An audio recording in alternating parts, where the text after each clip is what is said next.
No, magandang araw po. Ano pong kailangan nila? Magandang araw po, sir. Kayo po ba si Nito? Oo nga, ako nga. Ayun, ikaw nga. Saan niyo po nakita yung pangalan at address ko po?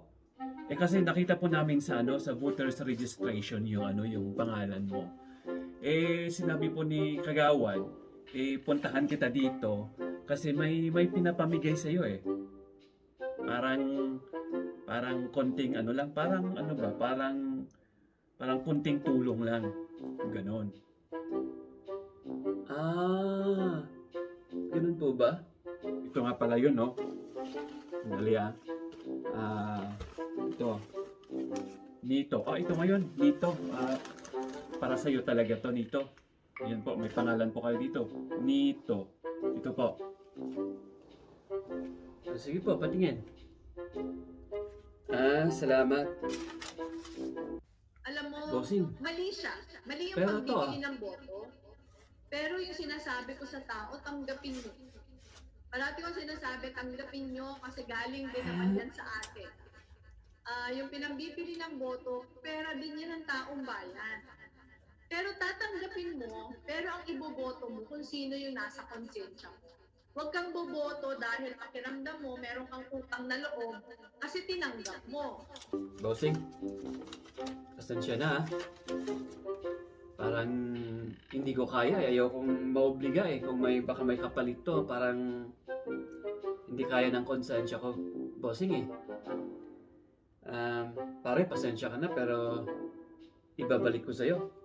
Sir Nito, wala po akong magagawa kung yun po yung desisyon nyo. Hindi ko po kayo pipilitin. Pero salamat. Salamat. Di ba? So, well, that's your decision. I cannot do anything, Sir Nito. Kung gusto nyo, na lang, bigyan ko po kayo ng mask. Ano bang klaseng mask yan? Dali, ito. Itong mask na lang, baka mas importante. Patingin nga. Ito po, Magandang mask to. What?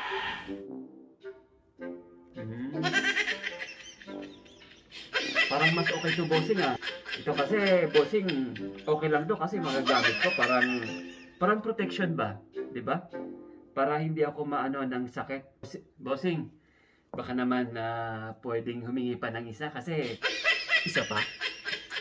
para dito sa noo ko. Kasi pag lumalabas ako, bossing, grabe ang init. Baka kasi umitim at mapasma yung noo ko. So, huwag mo kalimutan, galing kay Kagawad ko. Salamat, bossing ha. Walang problema dyan. Bossing, alam mo naman siguro, maingay sa labas. Baka pwedeng pahingi ng dalawa pa Kulang pa? para dito sa tainga ko. Ikaw talaga, Sir Nito, ha? Tinitiknik mo ko eh. Basta, huwag mong kalimutan, ha? Galing kay Kagawad to.